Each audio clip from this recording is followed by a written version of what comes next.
భయం భయం అందరిలోనూ ఉంటుంది. అది పశువైనా సరే, పక్షైనా సరే, లేదా మనుషులైనా. వాస్తవానికి ఈ భూమిపై మనుషులందరూ భయంతో పాటుగానే జన్మిస్తూ ఉంటారు. మరి ఆ భయం పట్ల భయం ఎందుకు? ఒకవేళ భయం అనేది చెడుభావం అయితే దాంతో పాటుగా మనం ఎలా జన్మించగలం? వాస్తవంలో భయం అనేది మనం ముందుకు వెళ్ళటానికి ప్రేరేపిస్తూ ఉంటుంది. మీరే చూడండి, ప్రాణం పోతుందనే భయం మిమ్మల్ని మీరు సురక్షితంగా ఉంచే ప్రయత్నాలు చేయిస్తుంది. అవమానం అనే భయం సదాచారాల వైపుగా మళ్లిస్తుంది.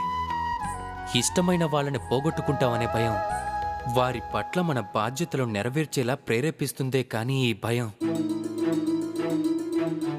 భయం చెడుగా మారేది ఎప్పుడు అంటే, ఎప్పుడైతే మీపై ఆధిపత్యం చెలాయించాలనే అవకాశం దానికి ఇచ్చినప్పుడు, అందుకోసం ఏ ప్రయత్నాలు చెయ్యనప్పుడు.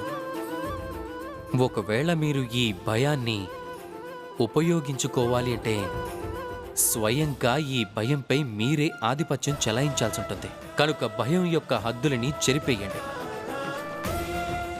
మీ ఆత్మని వదిలేసి పరాయి వాళ్ల ముందు మీ తల వంచకండి.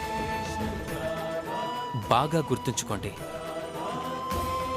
అంధకారాన్ని చూసి భయపడటం మానేయండి. అప్పుడే మీరు దివ్వెలాగా మారి వెలుగుని పంచగలరు. రాధా కృష్ణ.